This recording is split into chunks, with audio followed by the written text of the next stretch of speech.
যে যার পরিচয় পায় সে তার জন্য পাগল হয়ে যায়। যে তার রবকে চিনছে জীবন চলে গেল ফজরের টাইমে ঘুমায় থাকতে পারে না।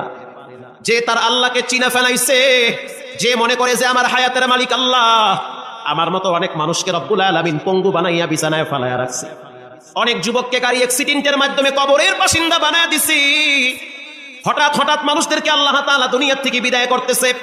কত যুবককে রব্বুল আলামিন ঘুমের ভিতরে জায়গায় প্যারালাইজ বানায়া দিছে। যে তার রবকে চিনে জীবন চলে গেল সে গুনাহের রাস্তায় পা বাড়াইতে পারে না। ইমাম আহমদ ইবনে হাম্বল তাকায় দেখতে আছে যুবক রুটি ভাজে আর পরে আস্তাগফিরুল্লাহ।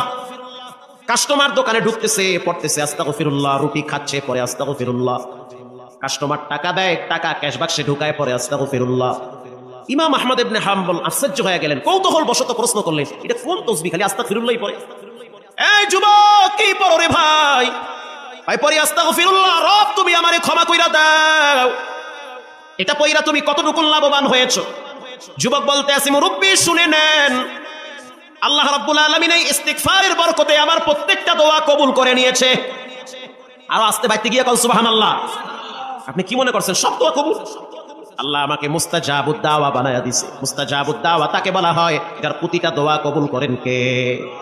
সব দোয়া কবুল। ইমাম আহমদ ইবনে হাম্বল গরমের শীতের দিন অস্থির হয়ে গেছে, বলে কি সব দোয়া কবুল?